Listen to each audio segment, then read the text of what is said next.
As you can see, if you're watching, I'm in a white t-shirt with a pocket. This is going to likely be for the next 6 to 8 weeks how I dress for this podcast. Very casual. It is summer. It is a heater today in Los Angeles. And after this, I'm going outside and I'm going swimming, and I'm in swim trunks right now. And for the next 6 to 8 weeks, that's how you're going to have to consume me. Because on this podcast, I'm just letting it roll. I want to talk about this for about 5 minutes. So timing is everything. And there are certain times in my life where I haven't worked well with people, and then later on in life, I do work well with people. If you've been in a relationship, maybe you're with your wife, and have you ever gotten into the discussion, oh my God, if we'd have met like when we were teenagers, we would have hated each other. But we met after college. We were both in our jobs. We fell in love. My wife and I always joke about that. We would not have worked in high school, but we were both divorced, and it worked really well. We were at a cool place in our lives, more mature, probably a little vulnerable, and, we clicked for the last 15 years. And I'm thinking about that story in The Athletic that Kyrie Irving and the Brooklyn Nets are at an impasse. And I really do think LeBron and Kyrie work for each other now. So the thing to remember about both, and LeBron has always been highly calculated.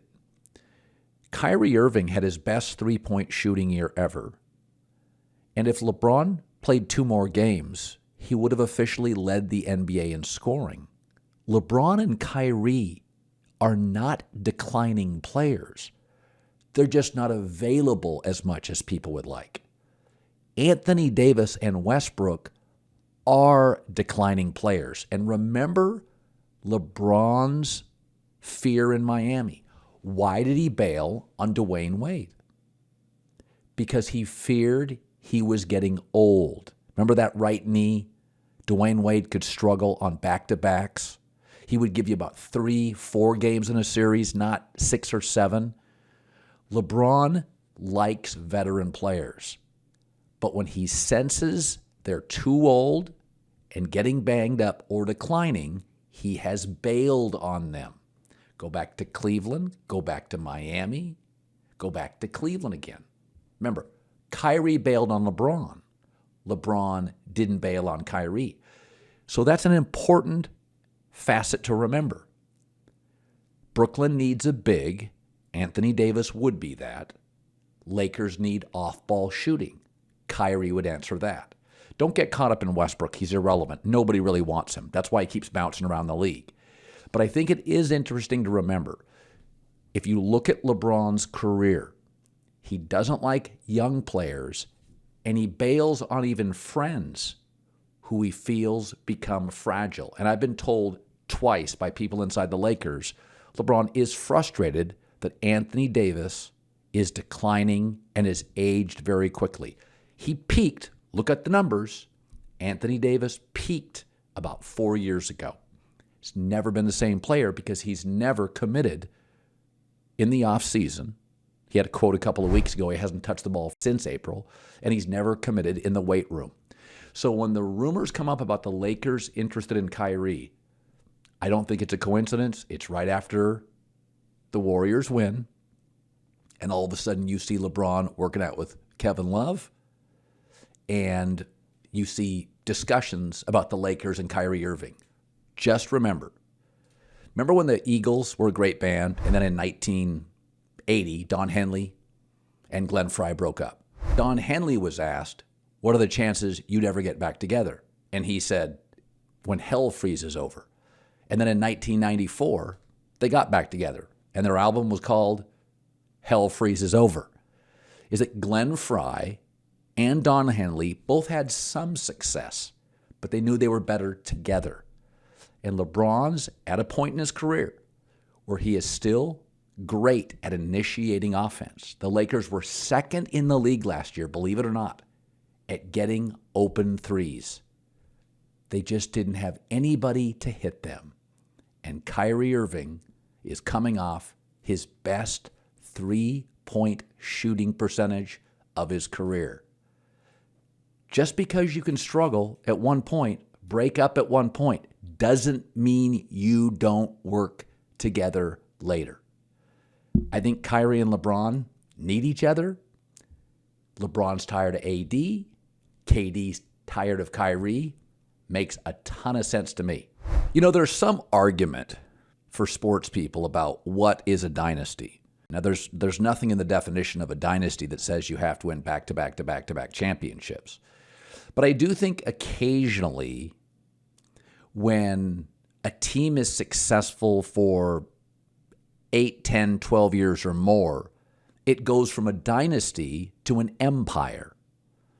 And I think the Patriots, the Spurs, and now the Warriors have reached a point where they classify as an empire, which is empires don't last 3 years. Shaq and Kobe, 3 titles, together a few more years before, 1 year after, and they blow up. That's not an empire. That's 2 really talented guys that get together, win some championships, and wear each other out. Dynasties can be short. Empires never feel like they are. In fact, the Patriots had 2 dynasties within what I would call an empire. The Spurs had several championships over 12, 13 years. And I think that's what's impressive about the Warriors. They're greater than a dynasty. 4 titles, 8 years. 1 shot from 5 titles, 8 years. 1 shot and some injuries from 6 titles, 8 years. They will be favored again next year. And what they really are is the essence of the sport. If you really look at what they are. Top-down, smartest organization. Coach is a former player. The star wins as the number 1 or with KD as the number 2. 3 of their players have worked together for the entire span of it. And I don't think this happens. I think Roger Federer, Serena Williams, that's not dynastic, that's an empire. They have created empires. Tiger Woods, Jack Nicklaus, from courses to championships to speaking fees. That's beyond a dynasty. And it's very rare, but I think that's what Golden State has created. On so many levels, they are copied. You have a former player as a GM, as a coach, a diehard basketball fan as an owner. They draft and develop at the height of the profession. And so when people say, well, you know, did they win here and did they win there? I don't think dynasty is the ultimate compliment. I mean, if you told me in my career what I could become, the highest compliment is an empire. I make money with gambling, podcasting, streaming, television, audio, subscription, advertising. That's far more impressive than having meteoric success briefly. For me anyway, it's all about long-term elevation. And I think that's where I'll push back on people that say, you know, the Spurs really weren't a dynasty. They were the model of international scouting. They were the model of coaching.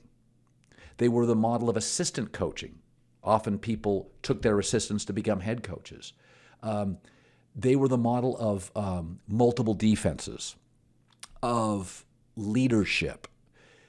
There are certain qualities Steve Kerr played with the Spurs. There are certain qualities that Steve Kerr has taken from San Antonio to the Warriors. That's an empire.